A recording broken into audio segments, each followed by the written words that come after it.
Welcome to public TV news బులెటిన్ల ముందుగా headlines. Mahabubabad జిల్లాలోని ఓ ప్రైవేట్ స్కూల్లో విద్యార్థిని పట్ల అసభ్యంగా ప్రవర్తించిన వార్డెన్, దేహశుద్ధి చేసిన బంధువులు. ట్రాఫిక్ మొబైల్స్ పోలీసులకు సైరన్లు, రేడియం జాకెట్స్ ను అందజేసిన కర్నూలు జిల్లా SP G Bindu Madhav IPS. TBGKS నాయకుడి 5 అంతస్తుల భవనం కూల్చివేత.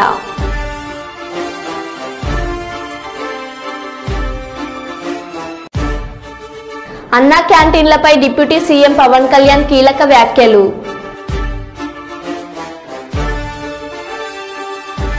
కోర్టులో అడిగితే ఇవ్వనందుకే నాగార్జునకు సంబంధించిన ఎన్ కన్వెన్షన్ ను కూలగొట్టాడు బాల్క సుమన్. బోరు బావిలో పడిన 2.5 ఏళ్ల బాలిక.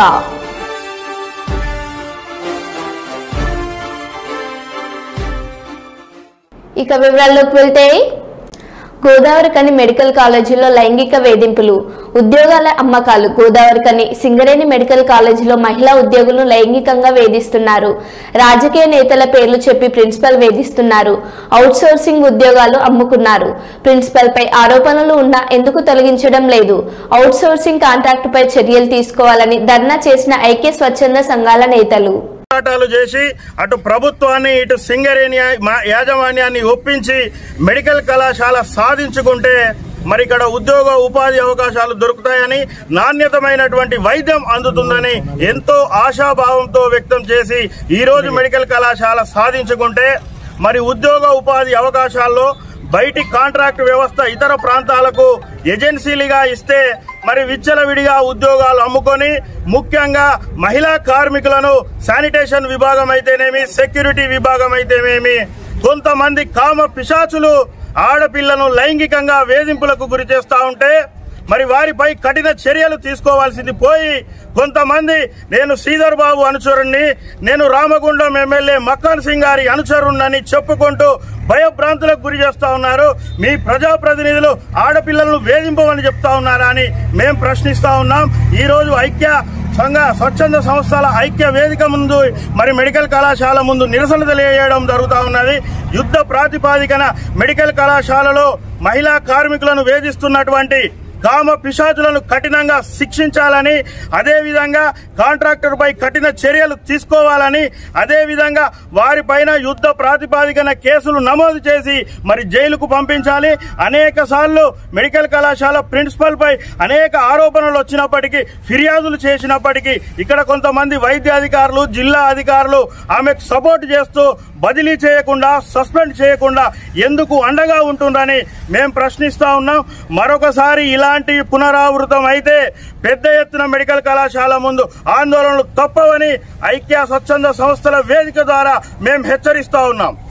రక్తదాన శిబిరాన్ని ప్రారంభించిన బీజేపీ సీనియర్ నాయకులు సోము వీర్రాజు, అనపర్తి ఎమ్మెల్యే నల్లమిల్లి, పొలుమూరు శ్రీదేవి ఫంక్షన్ హాల్లో భారత ప్రధాని నరేంద్ర మోడీ గారి జన్మదినోత్సవం సందర్భంగా ఇండియన్ రెడ్ క్రాస్ సొసైటీ ఆధ్వర్యంలో తూర్పుగోదావరి జిల్లా భారతీయ జనతా పార్టీ మరియు యువమోర్చా ఏర్పాటు చేసిన రక్తదాన శిబిరాన్ని ప్రారంభించిన బీజేపీ సీనియర్ నాయకులు మాజీ ఎమ్మెల్సీ సోము వీర్రాజు, అనపర్తి ఎమ్మెల్యే నల్లమిల్లి రామకృష్ణారెడ్డి. ఈ కార్యక్రమంలో అనపర్తి బీజేపీ కన్వీనర్ శివరామకృష్ణంరాజ్, తూర్పుగోదావరి జిల్లా యువమోర్చా అధ్యక్షులు Ramesh, Indian red cross society కార్యదర్శి శివప్రసాద్ తదితరులు పాల్గొన్నారు.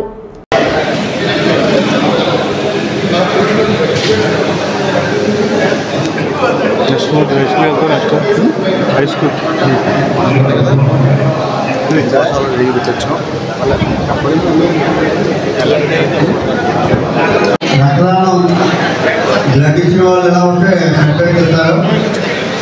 ఒక 10 మంది కాదండి.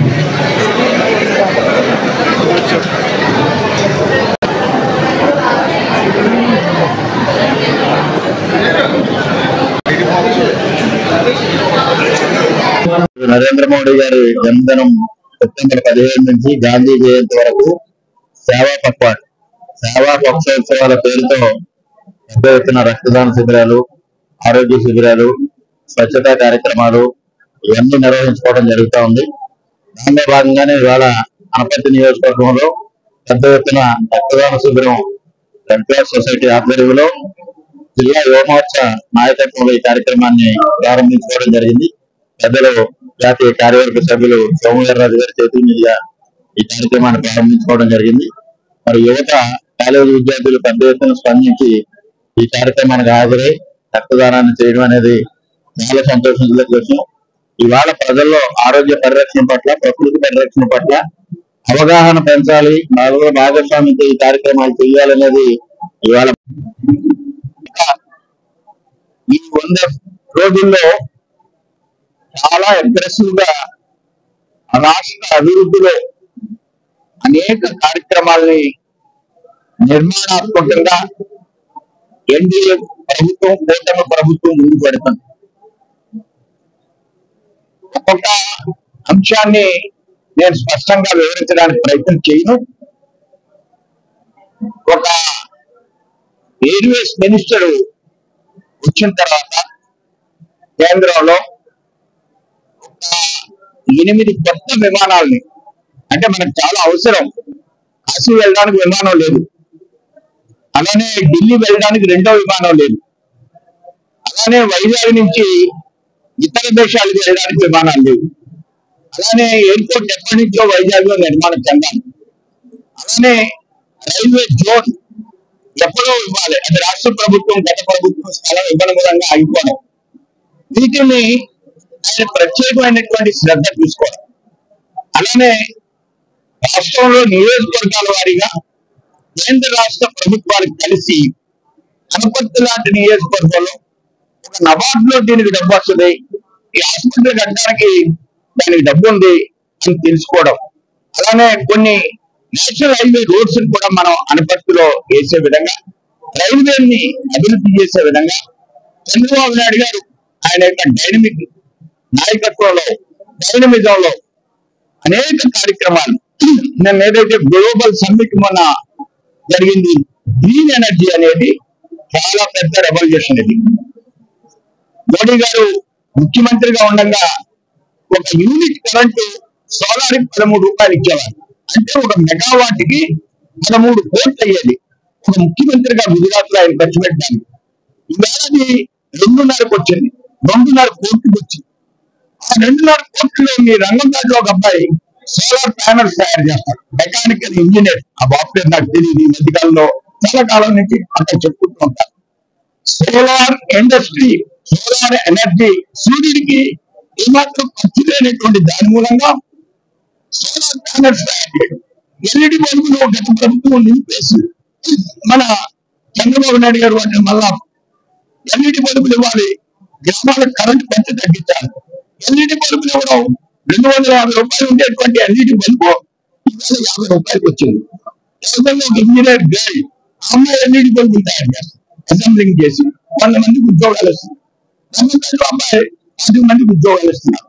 అంటే ప్రతి అంశంలో కూటమి ప్రభుత్వం ఆధ్వర్యంలో బుధవారం జరిగిన ఎన్డీఏ శాసనపక్ష సమావేశంలో డిప్యూటీ సీఎం పవన్ కళ్యాణ్ అన్నా క్యాంటీన్లపై కీలక వ్యాఖ్యలు చేశారు. ఎంతో మంది పేదల ఆకలి తీర్చే ఎన్టీఆర్ అన్నా క్యాంటీన్లను తీసేయడానికి జగన్ కు మనసేలా వచ్చిందని పవన్ ప్రశ్నించారు. అన్నా క్యాంటీన్లు ప్రారంభించిన 3 రోజుల తర్వాత ఆయన ఎయిర్పోర్టుకు వెళ్తుండగా చూసిన ఘటనను ఈ సందర్భంగా చెప్పుకొచ్చారు. ఒక రోజున ఎయిర్పోర్ట్కి వెళ్తా ఉంటే అన్నా క్యాంటీన్ ప్రారంభించిన 3వ రోజు 4వ రోజు చాలామంది లారీ డ్రైవర్స్, ఈ మన బేల్దారి పనిచేసే కార్మికులు, డ్రైవర్స్ అందరూ, ఆటో డ్రైవర్స్ అందరూ కూర్చోబెట్టి లైన్లో ఉన్నారు. ఏంటి ఇంతమంది లైన్లో ఉన్నారంటే ఆ పొద్దున్నే ఆ పలహారం తింటాను. నాకు అనిపించింది గత ప్రభుత్వం ఎలా వదిలేసింది అని చెప్పి. అన్నా క్యాంటీన్ని ఆయన ఎన్టీ రామారావు గారి పేరు మీద ఉన్న అన్నా క్యాంటీన్ ఎలా మూసేయాలనిపించింది. 10 మందికి అన్నం పెట్టేది, అది 10 మంది ఆకలి తీర్చేది, ఎలా తీసేసారు నాకు అర్థం కాదు. అలాంటిది అంతమంది లైన్లో ఉండి నిలబడి చూస్తూ ఉంటే నా కడుపు తరుక్కుపోయింది. నిజంగా తిరిగి అన్నా క్యాంటీన్ని ఆరంభించి కార్మికుల తాలూకా క్షుద్బాధని తీర్చిన చంద్రబాబు గారికి మనస్ఫూర్తిగా ధన్యవాదాలు తెలుపుకుంటాను. ములుగు జిల్లా తాడ్వాయి మండలం మేడారంలో ఈ నెల 1న వీచిన రాకాసి గాలులకు అటవీ శాఖకు తీవ్ర నష్టం వాటిల్లింది. రాష్ట్ర అటవీ అభివృద్ధి సంస్థ చైర్మన్ పోదం వీరయ్య జిల్లా అటవీ శాఖ అధికారులతో కలిసి విపత్తు జరిగిన ప్రాంతాన్ని పరిశీలించారు. విపత్తు జరిగిన ప్రాంతాన్ని డ్రోన్ విజువల్స్ ను చూపిస్తూ జరిగిన నష్టాన్ని అధికారులను చైర్మన్ కు వివరించారు. నష్టపోయిన అటవీ సంపద వివరాలను సీఎం దృష్టికి చేర్చి అధికారులు సమర్పించిన నివేదికల ఆధారంగా కార్యాచరణ చేపడతామన్నారు. అనంతరం విపత్తు నుండి ప్రాణనష్టం జరగకుండా కాపాడిన మేడారం సమ్మక్క సారలమ్మ వనదేవతలను దర్శించుకున్నారు.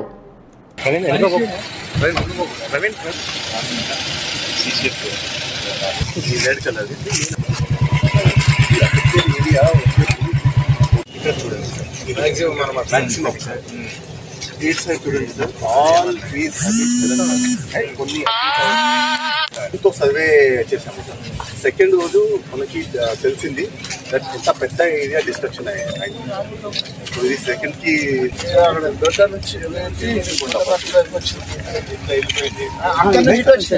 నుంచి ఇక్కడ వచ్చింది. అట్నుండి అడవే లేకుంటే పసరా కొట్టేది సార్.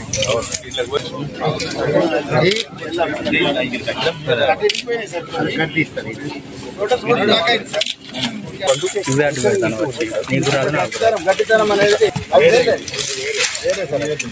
పడ్డ తర్వాత పైకి వచ్చింది. 8 సంవత్సరాలు ఉంటుంది సార్. ఇది ఫారెస్ట్ లో ఉన్నది కాబట్టి ఫారెస్ట్ చాలా స్లో గ్రోత్ సార్. అది ఈజీగానే సార్. ఇప్పుడు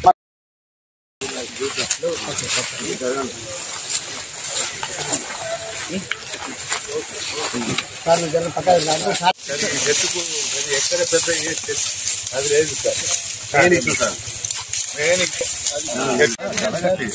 అంటే ఆహారం పైన లేకుండా లేదు. పైన దొరికింది కాబట్టి చూసుకోలేదు.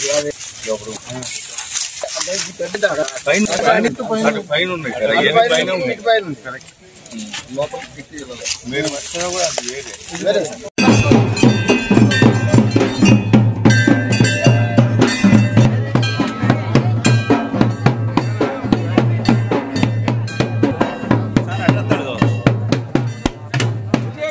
చేయండి.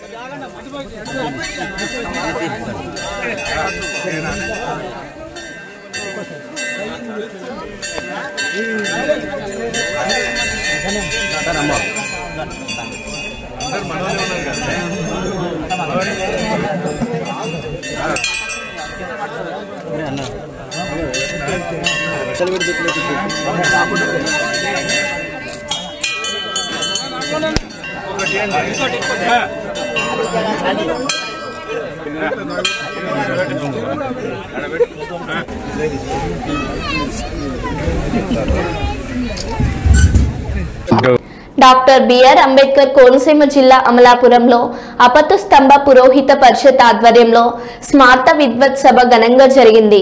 ఈ కార్యక్రమంలో ఉభయ తెలుగు రాష్ట్రాల నుంచి స్మార్త పురోహితులు హాజరయ్యారు.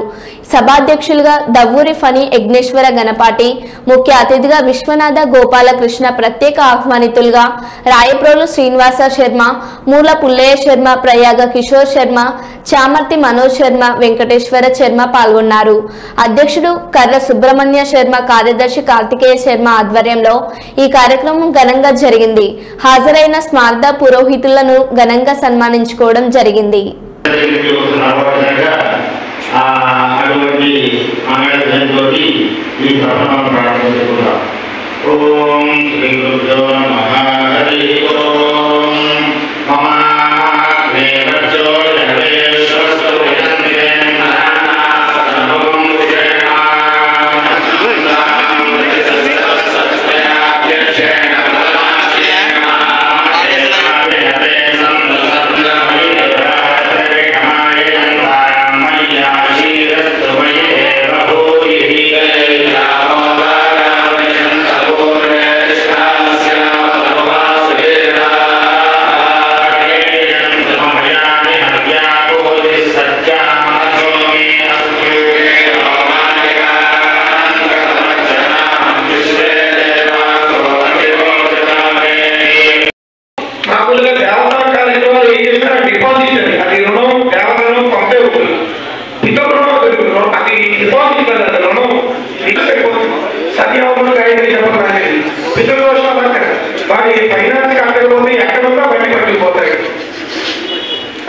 కొంచెం సహా ప్రారంభంలో ఉంటుంది.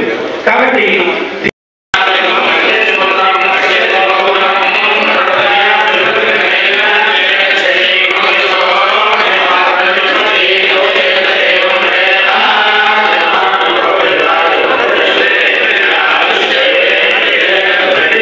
మైబాద్ పట్టణంలోని గాదె రుక్మారెడ్డి ప్రైవేట్ స్కూల్లో ఓ విద్యార్థిని పట్ల అసభ్యంగా ప్రవర్తించిన వార్డెన్పై విద్యార్థిని బంధువులు తల్లిదండ్రులు దాడి. స్థానిక స్కూల్ ఆవరణంలో వార్డెన్కి దేహశుద్ధి చేసిన బంధువులు.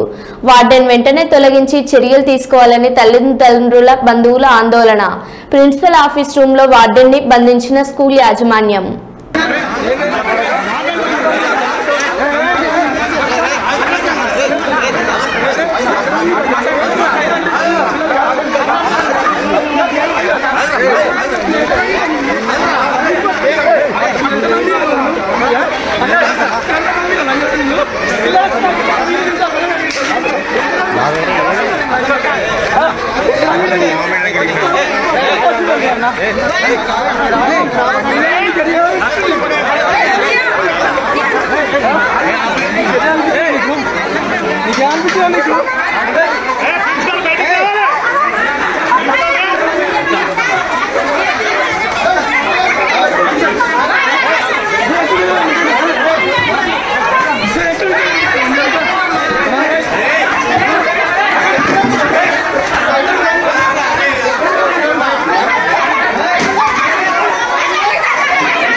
కర్నూలు పట్టణంలో ట్రాఫిక్ క్రమబద్ధీకరణకు బుధవారం మధ్యాహ్నం కర్నూలు కొండారెడ్డి బురుజు దగ్గర కర్నూలు ట్రాఫిక్ మొబైల్స్ పోలీసులకు పోలీస్ సైరన్లు రేడియం జాకెట్స్ ను జిల్లా ఎస్పీ శ్రీ జి బిందు మాధవ్ ఐపీఎస్ గారు అందజేశారు.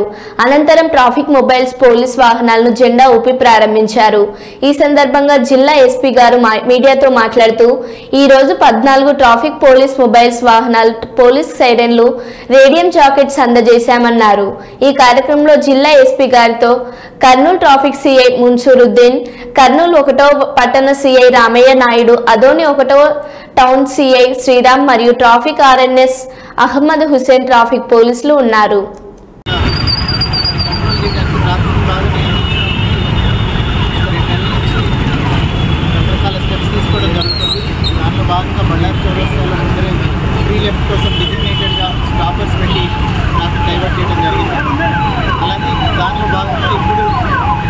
వెహికల్స్కి సిటీని 6 సెక్టర్స్కి డివైడ్ చేసి 14 వెహికల్స్కి సైరన్స్ అమర్చడం జరిగింది. 2 వీలర్ వెహికల్స్కి ట్రాఫిక్ నియంత్రణలో భాగంగా ఇవన్నీ ఉపయోగపడతాయని ఆశిస్తున్నాం. అట్లాగే డ్యూటీలో ఉన్న మెన్కి రేడియం జాకెట్స్, ఇంకొకటి ట్రాఫిక్ డ్యూటీలో ఉన్న మెన్ అందరూ ఈ పొగ కాలుష్యం ఉన్న దగ్గర ఎక్కువసేపు డ్యూటీ చేస్తారు కాబట్టి వాళ్ళందరికీ ఇన్ఫెక్షన్స్ రాకుండా ఈ కాలుష్యం నుంచి వాళ్ళు బయటపడటం కోసం బెల్లం కూడా కేజీ బెల్లం ఒక్కొక్కరికి డిస్ట్రిబ్యూట్ చేయడం జరిగింది. గుజరాత్ భావనగర్లోని ఓ ఆసుపత్రిలో ఎమర్జెన్సీ గదిలోకి ప్రవేశించే ముందు చెప్పులు తీసేయమని చెప్పిన వైద్యుడిపై రోగి కుటుంబ సభ్యులు విచక్షణ రహితంగా దాడి చేశారు. ఈ దృశ్యాలు అక్కడి సీసీటీవీ కెమెరాలో రికార్డయ్యాయి. కొంతమంది పురుషులు ఓ మహిళా రోగితో మాట్లాడుతున్నట్లు కనిపించింది. దాడికి ముందు నిందితులు డాక్టర్ మధ్య వాగ్వాదం జరిగినట్లు వీడియోలో ఉంది. దాడికి పాల్పడిన ముగ్గురిని పోలీసులు అరెస్ట్ చేశారు.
మాజీ మంత్రి వర్యులు కొప్పుల ఈశ్వర్ గారు మరియు జిల్లా బీఆర్ఎస్ పార్టీ అధ్యక్షులు కల్వకుంట్ల విద్యాసాగర్ రావు గార్ల ఆధ్వర్యంలో రుణమాఫీ కాని రైతులకు మద్దతుగా జగిత్యాల జిల్లా బీఆర్ఎస్ పార్టీ కార్యాలయంలో నుండి రుణమాఫీ కాని రైతులతో కలిసి జిల్లా కలెక్టరేట్ గారిని వినతి పత్రంతో పాటు రుణమాఫీ కాని రైతుల వివరాలకు సంబంధించిన పత్రాలను అందజేశారు. ఈ సందర్భంగా మాజీ మంత్రి కొప్పుల ఈశ్వర్ మాట్లాడుతూ కాంగ్రెస్ పార్టీ అమలు కాని హామీలను ఇచ్చి చేతులు ఎత్తేసిన పరిస్థితి కనిపిస్తుంది. 2 లక్షల రుణమాఫీ గెలిచిన వెంటనే రైతులందరికీ ఇస్తామని ముఖ్యమంత్రి రేవంత్ రెడ్డి నోట గొప్పలు ప్రజలు చెప్పిన విషయం అందరూ విన్నారు. కాంగ్రెస్ పార్టీ అధికారంలోకి వచ్చిన తర్వాత మాట మార్చి కేవలం 40% రైతులకు రుణమాఫీ చేసి రాష్ట్రంలో మొత్తం మంది రైతులకు రుణమాఫీ చేసినామని ఖమ్మం మీటింగ్ లో ముఖ్యమంత్రి రేవంత్ రెడ్డి చేతులు దులుపుకున్నాడని కొప్పుల ఈశ్వర్ గుర్తు చేశారు. ముఖ్యమంత్రి ఏమో మొత్తం రైతులకు రుణమాఫీ చేసినామంటున్నాడు. ఉప ముఖ్యమంత్రి, మంత్రులు, వ్యవసాయ శాఖ అధికారులు ఇగో ఇస్తాం అదిగో ఇస్తామని మాటలు చెబుతున్నారు. ఇది ఎంతవరకు నిజము? మీరు ఇస్తారా ఇవ్వరా? మీరు చెప్పిన మాటలు నిలబెట్టుకుంటారా నిలబెట్టుకోరా అని ప్రశ్నించారు. కూడా నెరవేర్చకుండా 6 గ్యారంటీలలో ఒక బస్సు తప్ప ఏ ఒక్కటి కూడా మీరు ఇప్పటి వరకు ముట్టుకోకుండా దానికి పరిష్కారం చూపకుండా తెల్లారు లేస్తే గత ప్రభుత్వాన్ని కేసీఆర్ గారిని కేటీఆర్ గారిని తిట్టుడు తప్ప మీకు ఇంకొక పని లేదు. కానీ మేము ఈ సందర్భంగా జగిత్యాల జిల్లా కేంద్రం వేదికగా అడుగుతున్నాం. వేలాది మంది రైతులు మాకు రుణమాఫీ కాలేదని ఇలా ఆవేదనతో ఉన్నారు. అనేక మంది ఇలా వందలాది మంది రైతులు కలెక్టరేట్కి వచ్చిండ్రు. కలెక్టర్ గారికి మరి రిప్రజెంటేషన్ ఇచ్చిండ్రు. బ్యాంకుల చుట్టూ తిరుగుతున్నారు, ఏవో ఆఫీస్ చుట్టూ తిరుగుతున్నారు. దిక్కు దివానం లేదు. ఆనాడు మీరు చెప్పిండ్రా ఇన్ని నిబంధనలు ఉంటాయని, ఇంటికి ఒకరికే ఇస్తామని, రేషన్ కార్డు కావాలని. రేషన్ కార్డు వద్దనేమో ముఖ్యమంత్రి అంటాడు, రేషన్ కార్డు కావాలనేమో బ్యాంకర్లు అంటారు, అదే విధంగా అగ్రికల్చర్ ఆఫీసర్స్ అంటారు. అసలు మీ ప్రభుత్వంలో ఒక విధానం అంటూ ఉన్నదా? నువ్వేమో మొత్తం రుణమాఫీ అయిపోయింది అంటున్నావు. నిజాయితీగా చెప్పండి. ఆనాడు కేసీఆర్ గారు 1 లక్ష రూపాయలు రుణమాఫీ చేస్తేనే 2018లో 19,000 పైచిలకు కోట్ల రూపాయలు ఇచ్చిన మాట వాస్తవం. ఆ రోజు 36-37 లక్షల మంది రైతులకు రుణమాఫీ జరిగింది. అది కూడా లక్ష లోపే కదా. 17,000 కోట్ల రూపాయలు మీరు ఇచ్చింది. 23 లక్షల మంది రైతులకు మీరు ఇచ్చింది. మీరు చెప్పిన లెక్క 49 లక్షల మందికి చెప్పిండ్రు. మరి ఎటుబాయ్ 49 లక్షలలో మిగిలిన రైతులు ఏం కావాలి? వాళ్ళు ఎక్కడ తిరగాలి? ఏం చెప్పాలి? మీరు మీ హామీ ఎవరన్నా అడిగినరా? మీకు మీరే చెప్పిండ్రు. డిసెంబర్ 9 తారీఖు తీసుకోమని చెప్పిండ్రు. రుణమాఫీ పోయింది. రైతు బంధు ఇంకా 15 రోజులైతే కోతలు వస్తాయి. మరి రైతు భరోసా దిక్కు లేదు. ఒకటే మాట చెప్తున్నాం, ఇవన్నీ కూడా మాయ మాటలు, దొంగ మాటలు. మీరు ఇచ్చిన పైసలు ఏ పైసలో మాకు తెలియదా? రైతులకు తెలియదా? గవ్వే రైతు బంధు పైసలు కేసీఆర్ గారు ఇచ్చిన పైసలే మీరు రుణమాఫీ కింద గవ్వే 17,000 కోట్ల రూపాయలు ఇచ్చి చేతులు దులుపుకొని మేము 2 లక్షల రూపాయల రుణమాఫీ చేసినామని ఇలా బరాయిలు కొడుతున్నారు. రైతులను మభ్య పెడుతున్నారు, మోసం చేస్తున్నారు. ఇది తగదు. రైతు లేనిదే రాజ్యం లేదు. రైతు ఏడ్చిన రాజ్యం మరి ఎక్కడ కూడా బాగుపడలేదు. కాబట్టి ఇప్పటికైనా రైతుల పక్షాన మేము అడుగుతున్నాం, 100కి 100 బాళ్ళు అర్హులైనటువంటి రైతులందరికీ కూడా రుణమాఫీ చేసి తీరాలని డిమాండ్ చేస్తున్నాం. ఈరోజు అదే విషయాన్ని కలెక్టర్ గారికి నివేదించడం, ఖచ్చితంగా చర్యలు తీసుకోవాలని డిమాండ్ చేస్తున్నాం. లేని పక్షంలో ఈ రైతు ఉద్యమం ఆగదు. రైతుల ఆవేదనను మీరు ఆపలేరు, వాళ్ళ కడుపు మంటను మీరు ఆపలేరు. ఎందుకంటే ఇప్పటికే చాలా ఓపికతో ఉన్నారు. తిరిగి మరి వేసారి ఉన్నారు వాళ్ళు బ్యాంకుల చుట్టూ, అది అగ్రికల్చర్ ఆఫీసుల చుట్టూ. కాబట్టి ఇంకా మీరు తాత్సారం చేసినట్టయితే చాలా తీవ్రంగా ఉంటది పరిణామాలు. వెంటనే ప్రభుత్వం స్పందించి, మీరు మాయ మాటలు చెప్తున్నారు, లెక్కలు తీస్తున్నాం, పక్కలు తీస్తున్నాం, లేదంటే మళ్ళా అప్లికేషన్లు తీసుకుంటున్నాం, మరి విడతల వారిగా ఇస్తామని. వీటికి అన్నిటికీ ఏదైనా ఒక గ్యారంటీ ఉన్నదా? ఏ మీటింగులన్నా ముఖ్యమంత్రి చెప్పిండా? చెప్పలే. సంబరాలు చేసుకున్నారు, మీరు తపాసులు పేల్చిండ్రు, మీరు బాణసంచ పేర్చిండ్రు, స్వీట్లు పంచుకున్నారు తప్ప రైతులకు కావలసినటువంటి వాళ్లకు రుణమాఫీ చేస్తామని మాత్రం ఇక్కడ చెప్పలేదు. తేల్చి చెప్పేదాకా ఈ రైతుల ఉద్యమం ఆగదని చెప్పేసి సందర్భంగా మనవి చేస్తాం. రాజస్థాన్లోని దౌసా జిల్లాలో బుధవారం షాకింగ్ ఘటన జరిగింది. బండికుయ్ ప్రాంతంలో 2.5 ఏళ్ల బాలిక ఆడుకుంటూ ప్రమాదవశాత్తు బోరుబావిలో పడిపోయింది. ఈ ఘటనతో ఆ ప్రాంతంలో తీవ్ర గందరగోళం నెలకొంది. సమాచారం అందుకున్న జిల్లా కలెక్టర్ దేవేంద్ర కుమార్, ఎస్పీ రంజిత్ శర్మ, స్థానిక యంత్రాంగం అందరూ ఘటన స్థలానికి చేరుకొని అక్కడ సహాయక చర్యలు కొనసాగుతున్నాయి. బోరుబావి లోతు దాదాపు 20 అడుగులు ఉన్నట్లు సమాచారం. పూర్తి వివరాలు ఇంకా తెలియాల్సి ఉంది. अंदर ही रहने तो बाहर निकाल लो। मैं बताऊं कैसे करना है। बंगड़ को तो इसके अंदर ही रहने। मेरी बात सुनो, जो ये अंदर वाला जो फंदा बनेगा ना, उसको ऐसे लेंगे हम, ऐसे लेंगे, ऐसे लेंगे। कौन मानी मशाइल? अरे कौन एक बार ले लेगा अपना, इसको लेने दो, ये कल करा ना। अब आप 2 कैमरा लेंगे ऊपर।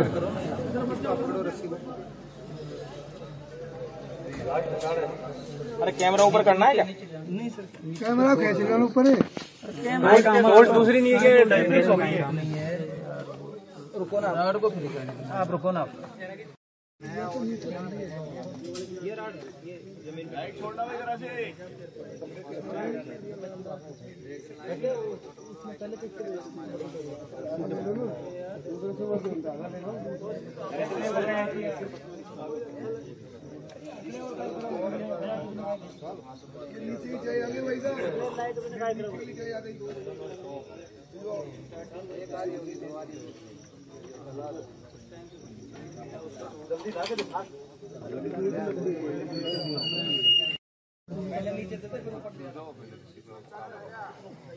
इधर से सुलझी हुई थी, दोबारा दूध को बाहर निकाल सकते थे।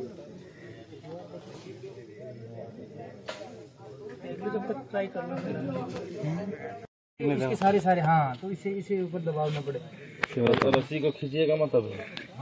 మరో బులెటిన్లో మళ్ళీ కలుద్దాం. Stay tune.